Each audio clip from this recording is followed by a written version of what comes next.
Sir जी mask ला लो मेहरबानी थोड़ी। जी मेरे मास्क ला लो, मेरे बच्चे भूखे न, मैं आटा लै पैना, दिहाड़ी नहीं लगी, मेहरबानी। ਇਹ ਕਦੋਂ ਦਾ ਕੰਮ ਕਰ ਰਹੇ ਆ ਇਹ? ये तकरीबन हो गया कि 4-5 महीने होंगे पैन पे ਇਹੀ ਕੰਮ ਕਰਦੇ ਹੋ यही काम करना। ਤੇ ਕਿੰਨੇ ਕੁ ਆ ਜਾਓ ਕਿੰਨੇ ਕੁ ਮਾਸਕ ਵਿਕ ਜਾਂਦੇ ਨੇ?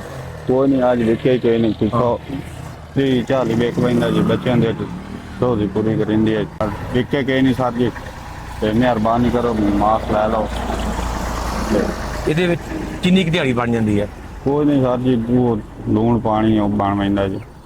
ਤੇ ਤੂੰ ਕੋਈ ਕੰਮ ਕਿਉਂ ਨਹੀਂ ਕਰਦਾ? ਕੋਈ गुंजाइश ही कोई नहीं आई साहब, मेहरबानी थोड़ी। ਕੀ ਕੰਮ ਕਰੇਗਾ? कोई काम कर दियो चाहे थोड़ी ਫਰੂਟ ਦੀ ਜਾਂ ਸਬਜ਼ੀ ਦੀ ਰੇਹੜੀ ਲਾ ਲੇਗਾ? सब्जी दी रेहड़ी ला ਆ ਮੇਰੇ ਨਾਲ ਗੱਡੀ 'ਚ ਆ ਜਾ ਆ ਜਾ। الرحمن الرحيم الملك القدوس। ਅਲੀ ਭਾਈ ਮਿਹਨਤ ਤੁਸੀਂ ਕਰਨੀ ਹੈ। अल्लाह दे हुक्म नाल करांगा, जे ते घर आटा नहीं है भाई साहब वो मेहनत करे सी। ਹਾਂ ਉਹਦੀ ਵਜ੍ਹਾ ਇਹ ਹੈ ਸਬਜ਼ੀ ਦੀ ਰੇਹੜੀ ਲਵਾ ਕੇ ਦੇਣ ਲੱਗਾ।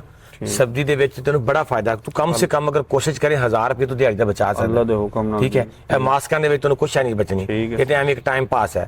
बड़ी ठीक है, मेहरबानी। तू मेहनत कर, इंशाल्लाह तू मेरे राब्ते च भी रहनागा, ठीक मैं है। मजीद भी तेरी हेल्प करांगा। ठीक है जी। लेकिन मेरी शर्त है कि मैं तेन हर हफ्ते च 1-2 दफा लंघदा टपदा चेक जरूर करना है। ठीक है सर, मैं ठीक है, क्योंकि ਜਿਹੜੇ ਬੰਦੇ ਸਾਨੂੰ ਡੋਨੇਸ਼ਨ ਦਿੰਦੇ ਨੇ ਨਾ, ਜੀ। ਜਿਹੜੇ ਬੰਦੇ ਮਿਹਰਬਾਨੀ ਫਰਮਾਉਂਦੇ ਨੇ, ਜੀ। ਉਹਨਾਂ ਦਾ ਵੀ ਦਿਲ ਇਹ ਹੁੰਦਾ ਕਿ ਉਸ ਬੰਦੇ ਦੇ ਘਰ ਦੇ ਹਾਲਾਤ ਬਦਲਣ, ਅੱਲਾਹ ਨਾ ਪਾਕ ਕਿ ਕਰੇ। ਉਹਨੂੰ ਫਾਰਮੈਲਿਟੀ ਪੂਰੀ ਕਰਵਾ ਕੇ ਦੇ ਦਿੱਤੀ, ਹਫਤੇ ਬਾਅਦ ਉਹਨੇ ਰੇੜੀ ਵੀ ਵੇਚ ਛੱਡੀ ਤੇ ਹਫਤੇ ਬਾਅਦ। ਠੀਕ ਹੈ ਨਾ, ਤੂੰ ਮੇਰਾ ਵੀਰ ਹੈ, ਮੇਰਾ ਭਾਈ ਹੈ।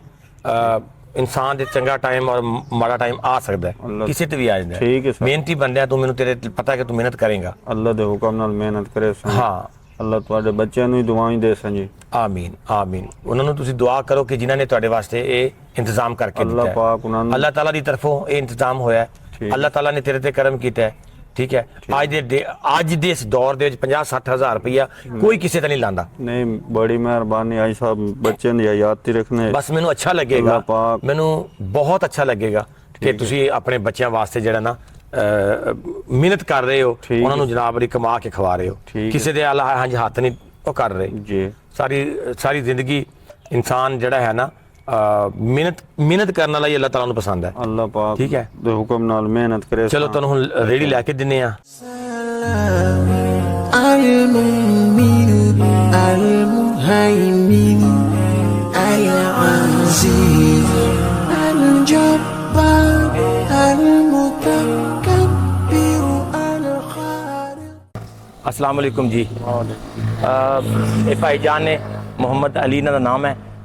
ਇਹ ਮਾਸਕ ਵੇਚਦੇ ਸਨ ਪਹਿਲੇ, ਇਹਨਾਂ ਦਾ ਲੱਕ ਦਾ ਆਪਰੇਸ਼ਨ ਹੋਇਆ ਹੈ, ਹਾਲਾਤ ਘਰ ਦੇ ਨਹੀਂ ਸੀ ਠੀਕ ਹੈਗੇ। ਕੱਲ ਮੈਨੂੰ ਇਹ ਮਿਲਿਆ ਕੁਦਰਤੀ ਤੌਰ ਤੇ, ਤੇ ਅੱਜ ਅਸੀਂ ਇਹਨੂੰ ਛੋਟਾ ਜਿਹਾ ਕਾਰੋਬਾਰ ਸਟਾਰਟ ਕਰਵਾ ਕੇ ਦਿੱਤਾ। ਇਨਸ਼ਾਅੱਲਾ ਅਸੀਂ ਇਸ ਰੇੜੀ ਨੂੰ ਮਜ਼ੀਦ ਇਹਦੇ 'ਚ ਵਸਅਤ ਲੈ ਕੇ ਆਵਾਂਗੇ, ਹੋਰ ਮਜ਼ੀਦ ਸਮਾਨ ਪਾ ਕੇ ਦੇਵਾਂਗੇ।